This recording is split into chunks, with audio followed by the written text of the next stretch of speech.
बिस्मिल्लाहिर्रहमानिर्रहीम। अस्सलाम वालेकुम नादरीन, आप यूट्यूब चैनल देख रहे हैं। मैं इमरान खान हूँ। नादरीन, इसहाक डार साहब ने मुलाकात की है कुछ सीनियर सहाफ़ियों से, कुछ एंकर पर्सन से, और अब वो मामला सामने आना शुरू हो गए हैं जिनके बारे में हम पहले से बात कर रहे थे, और मामला अब खुल भी रहा है। आपको याद होगा कुछ अर्सा पहले मैंने आपको बताया था कि सऊदी अरब और यूएई के बीच में एक सर्द जंग चल रही है, और उसके लिए कुछ वजूहात थी।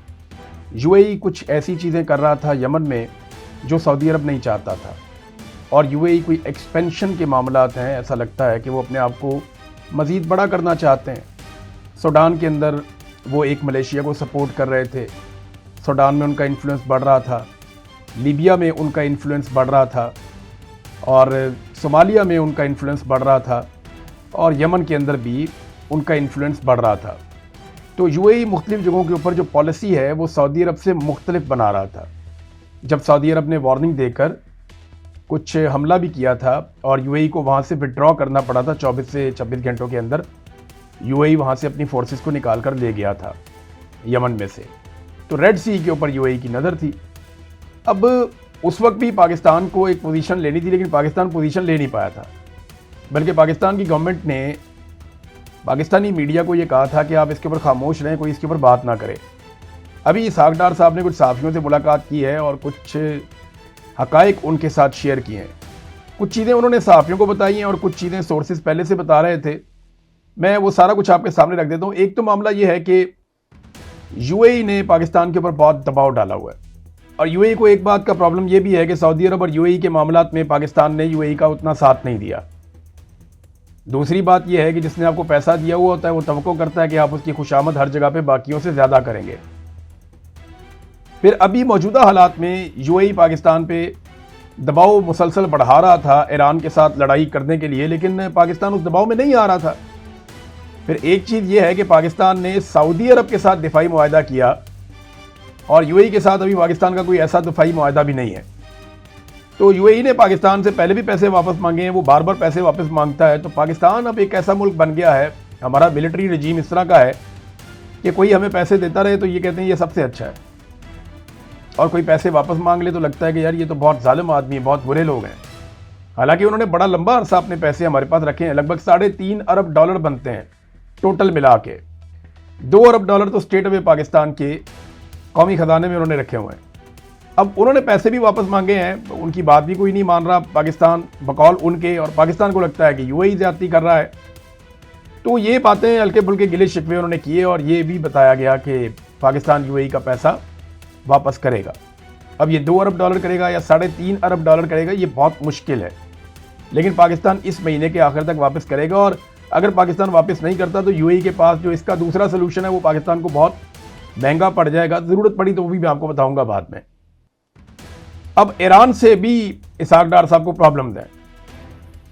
डार साहब को लगता है कि ईरान ने पाकिस्तान की बात नहीं मानी, और ईरान को चाहिए था कि जितनी मार पड़ गई सो पड़ गई, जितना ईरान ने मार दिया सो मार दिया।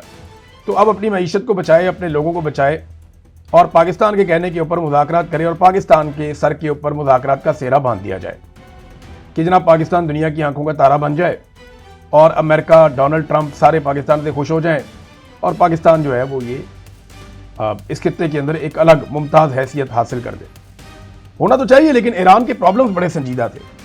लेकिन ईरान ने क्या कहा और पाकिस्तान क्या चाहता था, ये दोनों अलग चीज़ें हैं। पाकिस्तान ये चाहता था कि पाकिस्तान के जरिए से डोनाल्ड ट्रंप ऑब्लाइज हो जाए, इससे पाकिस्तान की मिलिट्री एस्टेब्लिशमेंट को बहुत फायदा होता। ईरान ने पाकिस्तान को ये कहा जनाब आप सर आंखों पे, आपकी बड़ी इज्जत है। ईरान ने हमेशा पाकिस्तान की बात रखी, लेकिन ईरान ने जब ये कुछ सवालात, कुछ चीज़ें सामने रखी तो पाकिस्तान के पास उनका जवाब कोई नहीं था। ईरान ने कहा जी आप मुज़ाकरात करवाने आ गए हैं बतौर सालिस, और आपकी दूसरे फरीक से बात भी हो रही है, और उसके ग्रीन सिग्नल के बाद आप हमारे पास आए हैं, तो कम से कम उसके हमले तो रुकवाएं आप, क्योंकि ईरान जितने भी हमले कर रहा है वो सारे जवाबी हमले हैं। ईरान ने पहले अटैक कोई भी नहीं किया। तो ईरान का ये मुतालबा बिल्कुल जायज़ था कि अगर आप सालिस बनकर आए हैं तो फिर आप अमेरिका के हमले तो रुकवाएं, क्योंकि आप अमेरिका की जानिब से सालिस बनकर आए हैं। हम आपको कबूल करते हैं, आपकी इज्जत करते हैं, लेकिन आप पहले हमले गैर मशरूत तौर पे रुकवाएं। फिर वो गारंटी मांगते हैं जो हम दे नहीं सकते। फिर खुफिया मुज़ाकरात का भी हामी नहीं है ईरान, अब जंग भी नहीं रुक रही। तो ये सारी चीज़ें जो हैं वो उनकी वजह से मामला बना नहीं। और अब तो इंटरनेशनली ये खबर छप रही है, बाकायदा बड़े बड़े सहाफ़ी और इदारे ये कह रहे हैं कि मुज़ाकरात नाकाम हो गए जो पाकिस्तान करवा रहा था, अब कोई और कोशिश करेगा, कहीं और से कोशिश होगी। एंड ऑफ द डे तो टेबल पे आना है सबने।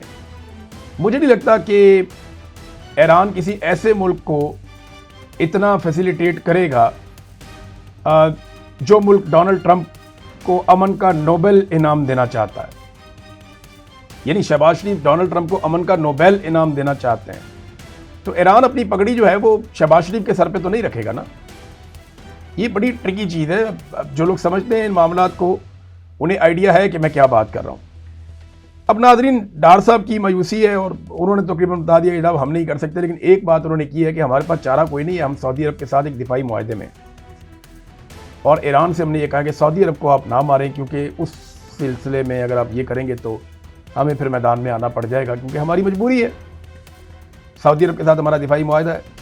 लेकिन इंटरेस्टिंग बात यह है कि सऊदी अरब के साथ पाकिस्तान का जो दिफाई मुआहदा है उसके ऊपर पाकिस्तान की पार्लिमान में कभी डिस्कशन नहीं हुई, उसके ऊपर पाकिस्तान की इवन कैबिनेट के अंदर नहीं हुई। कोई नहीं जानता कि उस मुआहदे में क्या लिखा है और कहीं पे भी उस मुआहदे की अप्रूवल नहीं ली गई। लेकिन इसके बावजूद कहते हैं कि ये एक मुआहदा है और इसमें जो नाम लिया जाता है वो लिया जाता है हरमैन शरीफैन का, कि खाना काबा की और मस्जिद नबी की हिफाजत के लिए हमने ये मुआहदा किया है। तो खाना काबा और मस्जिद नबी के ऊपर तो अटैक ही नहीं हो रहा, ईरान तो अटैक कर रहा है अमरीकी अड्डों पे, तो अमरीकी अड्डों की हिफाजत का तो आपने जिम्मा नहीं लिया ना। आप तो कह रहे हैं जो कौम को आप सौदा बेच रहे हैं, या कौम से जो आप बात कर रहे हैं, आप ये कह रहे हैं कि खाना काबा के ऊपर अगर खुदा ना खास्ता कोई वक्त आएगा या मस्जिद नबी पे खुदा ना खास्ता कोई वक्त आएगा तो हमने मुआहदा किया हुआ है जनाब, हम खादमैन हरमैन शरीफैन के साथ खड़े हो जाएंगे। बड़ी अच्छी बात है, अल्लाह ताला ने उनको बड़ी सादत दी है कि वो हरमैन के खादिम हैं। लेकिन ये जो ईरान हमला करे तो अमरीकी अड्डों पे कर रहा है, तो क्या इस मुआहदे में आपने ये भी लिखा है कि अमरीकी अड्डों के ऊपर होने वाले हमलों का जवाब भी पाकिस्तान देगा?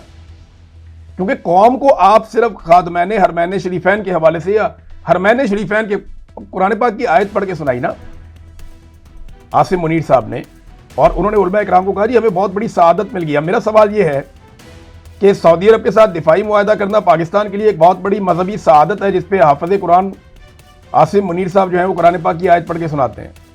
लेकिन यही मुआहदा सऊदी अरब ने अमेरिका के साथ किया हुआ, यही मुआहदा सऊदी अरब ने अभी यूक्रेन के साथ कर लिया है, तो क्या उन्हें भी ये सआदत मिल गई है? और ममालिक के साथ भी सऊदी अरब के मुआहदे हैं। तो ये कौम को वो वाला चूरन बेच देते हैं जिस चूरन की जिस जगह पे ज़रूरत होती है, कभी मईशत वाला, कभी बेचारगी वाला, कभी मज़हब वाला, कभी कोई और चूरन बेच देते हैं। तो ये हर जगह पे कोई ना कोई चूरन बेचने के लिए पाकिस्तान की एस्टेब्लिशमेंट के पास हमेशा होता है। अब तक के लिए इतना ही, अपना ख्याल रखिएगा, अपने इस चैनल का भी। अल्लाह हाफ़िज़।